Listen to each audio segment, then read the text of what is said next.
2015 has the dubious distinction of not only being the hottest year on record, but it's also on track to pass the milestone of being 1 degree Celsius above pre-industrial levels. Put another way, we are about halfway to the 2 degrees Celsius temperature limit agreed on in the Paris Global Climate Agreement earlier in December. With us to discuss all of this is Chris Williams. He's a longtime environmental activist and author of Ecology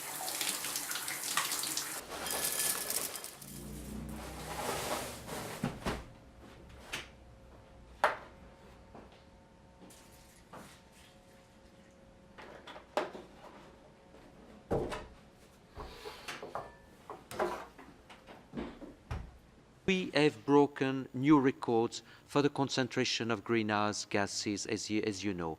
CO2, methane, nitrous oxide, and... Tell us your position. And I'll mention that the stat about the 97% of scientists is based on one discredited study. Let me tell you what my view is. NASA has quoted that study, I know that. And one of the sad things under President Obama is NASA has been politicized and has lost its core focus on space. Climate change is real. Climate change is caused by human activity.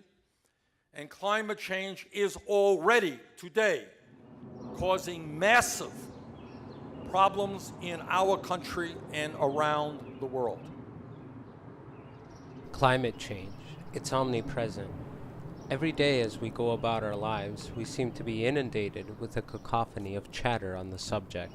From dismal warnings about rising sea levels and melting ice caps, to ardent speeches claiming that it's all a fallacy. What would you do if you do believe that vis-a-vis global climate change? Well, first of all, I'm not a believer in global warming. Sometimes it's just so overwhelming that we just opt to tune out. And you know, in the 1920s.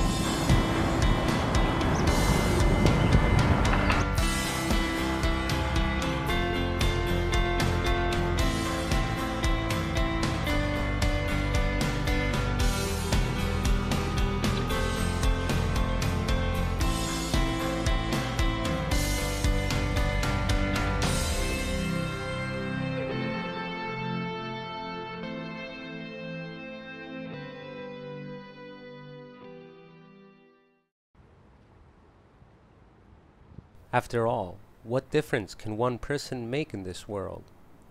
Especially someone who's still in college. My name is Yuri, and I study journalism at Kean University. I often wonder, how can the skills that I'm learning here be used in the real world?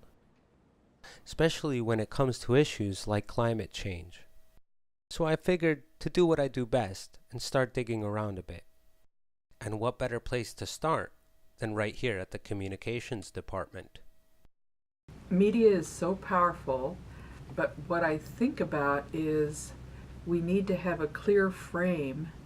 It's like when the house is on fire, you don't need media having a debate, oh, should we discuss whether it's on fire or not? We need to put the fire out. So I think that the media needs to have just our best science and communicators with accurate information, and every individual, every citizen on the planet has a role to play in terms of if you're a parent within your family with the children and what you do and that connection. If you're an educator, then whether you're educating young people or you're educating, university students, just what curriculum you bring to them, what text, what leaders, what examples you bring to them. You meet them where they are and then go from there. Meet them where they are and go on from there. I like that. So I decided to go out and start burning some shoe leather on campus. But first, I needed a little background on the science behind climate change. There's been a good consensus for about 20 years now among scientists, not simply in the atmospheric and climate sciences, but across the board, that there's sufficient evidence that while climate changes naturally, there's also anthropogenic causes, human-based problems. And so the evidence suggests that the temperature of the planet atmosphere has been rising, and we have decent evidence of that in the past 100 years in the area. When we talk about global warming and climate change, a lot of times people think of global climate change as simply everything warms up. and it's not that way. The fact is, climate change means some areas warm considerably, some actually cool a little bit. The warming that does occur is expected to be emphatic, especially at the higher latitudes. That's where we find all the ice, the glaciers, and so forth. So if you have climate change and a lot of warming going on in those locations, that means you start melting the ice. You melt the ice, sea level's going to go up. Anytime you have a rise, and let's go with a meter or two, even if you have a rise of that much, in some locations along the Elizabeth waterfront, you might say, well, it doesn't have too much of an impact. There's breakwater, there's space there. But what you have to remember is the irregular coastline and the connections. The rivers that flow into the Elizabeth River and the water area and eventually towards the ocean. So once you start raising those levels, it changes the sewer flow, it changes the stormwater runoff, it changes a lot of things, including the fish populations, any plankton or algae, any of that sort of thing. You start actually changing the entire ecosystem besides the local infrastructure.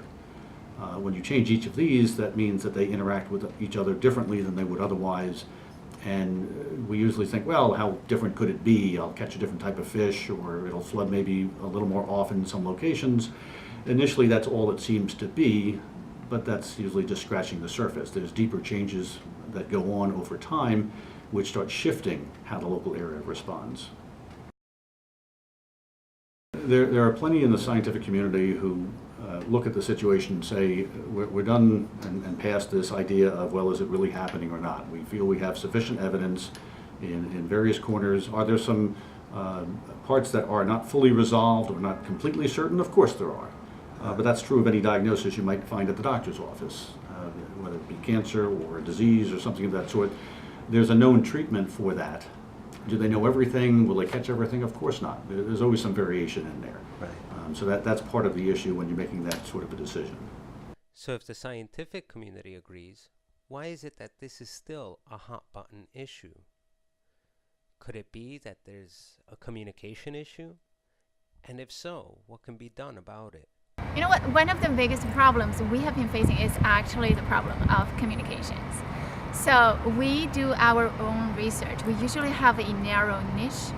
We study very deep in our own area, and then we publish in the scientific journals, and we probably have several hundred readers. We just don't get to communicate effectively with the public. So that is why actually this semester, as the director of the School of Environmental and Sustainability Sciences, I have organized this Artscapes program, which is actually a series of events that to connect art with science in the context of glacial melting and climate change.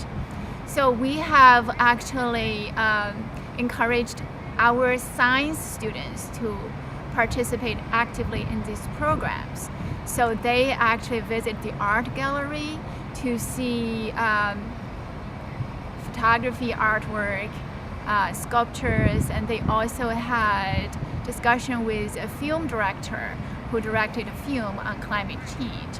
So the reason why we did this was actually to inspire the students outside of the classrooms, because we have been teaching them with the knowledge and training them with the skills to kind of solve environmental problems and about, for example, this very critical environmental problem, climate change.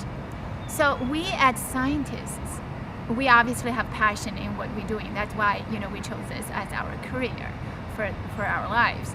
But students, although they are science students already, they probably chose science or environmental science because they like the subject. It does not necessarily mean that they have the passion. So art is this unique form of communication that it does not only touch one's brain, but also touch one's heart. So we are trying to connect with the students on a not purely scientific level, but even like emotional level through these events and through the appreciation of art to hopefully unlock the passion inside their heart. Luckily for me, Earth Day was just around the corner, and on that day, I got to talk with the next generation of environmental scientists to see what they were up to and what differences, big and small, they were doing to help the environment. I learned about seed bombs. A seed bomb is made out of clay, compost, and white clover seeds, and then they're basically wrapped up in one. You can put them in the soil, and then you can treat it like a regular seed, and then let Mother Nature do its work. Or if you want to put it in a pot, you can grow it yourself, and it'll just grow into like white clover seeds. It's very healthy for the environment, and yeah, it's just a really nice thing. It grows into like small flowers, and they're just really pretty. And why composting is important. What happens is in a lot of landfills, they usually put it through an incinerator, and a lot of that gases that the incinerator pumps out is most of the time contributing to a lot of the greenhouse gases, like methane. So from there, it's best that we reduce the amount of trash and waste, so we don't have to implement it, and there wouldn't be as much climate change as there is now. There was even a gentleman from the Sierra Club who explained about one of the biggest things that we can do to fight climate change. I'm the local chairman of our Union County and Morris County Sierra Club chapter of the New Jersey Sierra Club, which is, of course, will be part of the National Sierra Club. We've been around for 125 years, and we're working on raising consciousness so that people begin to make choices in their daily life which are in favor of environmental protection. The most important tool that we do have as citizens, and citizens that care about the future, is our right to vote. Politicians who show no interest in the environment have to go. There are some moderate Republicans left who are concerned about the environment. Ronald Reagan protected 10 million acres in the 1980s, which shows that if the Republican has his heart in the right place, so we would certainly vote for him. We have supported, the Sierra Club has endorsed Republicans in the past who seem to care about the environment. The current crop of presidential candidates leaves no doubt that only the Democrats care about the environment. Hillary Clinton has a environmental record, so does Bernie Sanders. They believe in climate change, believe in taking measures to fight climate change, building on the excellent record of Barack Obama in showing concern about what the future will be like for future generations. But, as I later found out, I still had much to learn. What year did the United States EPA declare greenhouse gases a threat to public health? 99? 88? No. Am I warm or cold? Something recent. More recent? 2008? Close. Close. 07. Higher. 10. 9. Yep. Good job. Oh, wow, thank you. $5 off. Yeah, I got a coupon for answering a question right. Which brought me back to the communication question. So I figured, why not ask my fellow peers to see what ideas they may come up with? Like I said, when I was in the 3rd grade, we had like a program that was called Water Watchers and Environmental Issues, whereas though we went out around the school, like in the beach area, because I grew up in Atlantic City. So we would go out, and if it's trash or garbage, anything on the floor, on the ground, we would pick it up. And we just, it better educate us on these type of things. Like, so I would incorporate it in the classrooms by creating like little programs, after school programs, whereas though the kids can have better knowledge on, what's the climate change and why and the reasons for this climate change. So yeah, so basically that, just incorporate programs and better educate the younger ones, because those are the ones that we have to talk to, because they grow up and then they have to tell their kids and their younger siblings and things like that. So. I think one of the most important things is communication. In order for us to combat this climate issue epidemic that we have right now going on, I think we need to communicate more. We could communicate more in our places of worship. We could communicate more in the school system. Even as simple as in our home. I, for one, I have 2 young little men in my household, 7 and 10. And I think it's very important that they learn everything about climate change and global warming and things of that nature. So what I do is I lead by example. I focus on recycling.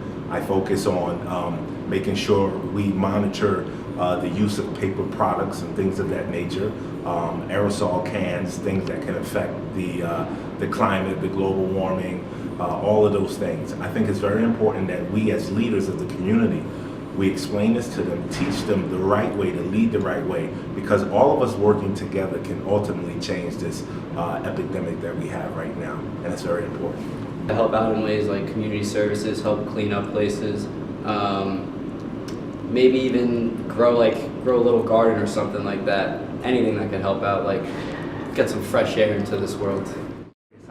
Well, I'm thinking I'm very into making music. I play guitar and also producing and singing and even rapping. So I'm thinking through my music, I could certainly convey just different situations in Arctic regions or even local regions such as New Jersey, how climate change is negatively affecting the environment.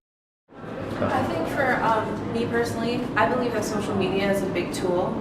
And I feel like we live in a microwave generation, you know, give them something to get excited about, they'll do something about it, or it becomes trending. Anything that's trending, our generation, especially young people, between the ages of 16 to, I can even say 30, they'll do it or become a part of it. So I feel like it would take somebody who's either famous, like we like to say Instagram famous or Twitter famous, or somebody who's a prominent athlete, you know, singer, performer, whatever, to make it important to them, or to have, I guess, any type of organization, foundation fund them or sponsor them, then they make it popular on social media, and then we actually make a change. It's kind of sad to say that that's how our generation works and they don't want to just do it genuinely, but if you want to get that age group into doing something besides, you know, the younger kids in school, that's a great way for them to get started. It's not up to only the scientists, but up to everybody to do something about it.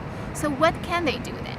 For example, awareness has always been the biggest issue in terms of climate change. You know, a lot of people are talking about it, media has been talking about it for all this time, but not everybody believes in it, or not everybody knows exactly the scale of it.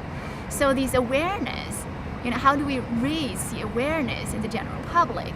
You know, our students actually can be a good agent in terms of raise awareness in the public population. You know, they can talk to their parents, their relatives. They can, you know, just share with their friends whatever they have experienced here, whatever they have seen, whatever they have listened to. From an individual point of view, the first stuff depends on what we do or don't know, even for myself or for you or for anyone else. So it's that awareness. So it's an ongoing education of what we can learn, but specifically wherever we are. So if we're living in a certain area, what is that biodiversity in the area? What are the issues that are, you know, is fracking going on in the state where you live? You know, there are all kinds of specific things you can get engaged in with your local community. So that's one way to start. And just even sometimes you need to read, sometimes you need inspiration when it feels like so huge. So I found that students love learning about specific leaders, like Vandana Shiva, who I'd love to mention globally, who's working on so many important issues for the planet, like Winona LaDuke, who's Anishinaabe in Minnesota. So there are many men and women all around the planet who wake up every day and they're living. You know, it's not just what they're talking, they're saying. They can talk, they can do the lectures and everything, but they're living in ways that are sustainable. They're modeling that.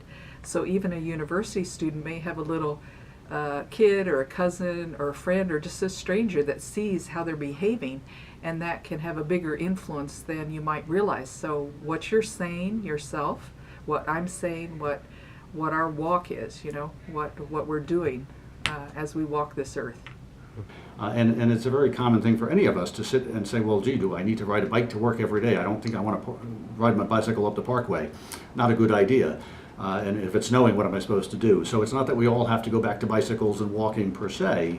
It's we have to start making smarter choices on an individual basis, because we can have an impact individually, but it doesn't stop there. We can change our own ways personally, and we should, some more than others. That's fine. There's got to be some equity in the process.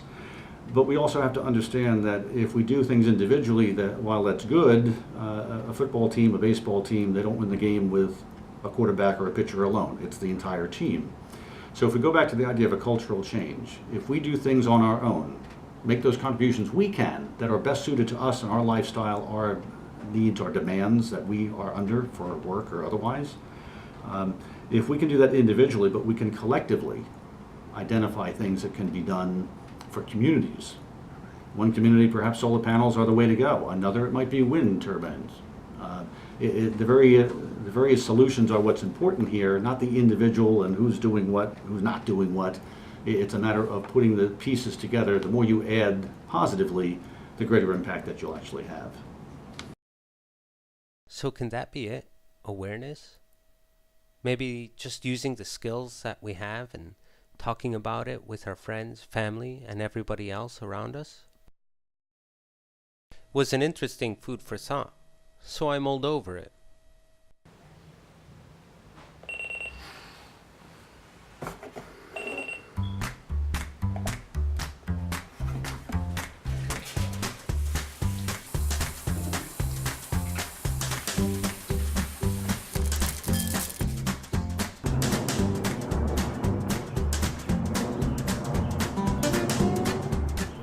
But I felt I was still missing something.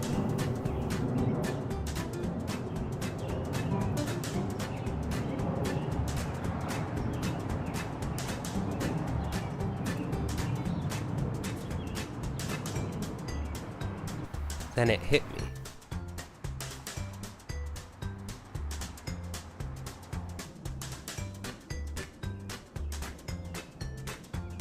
We gotta walk the talk.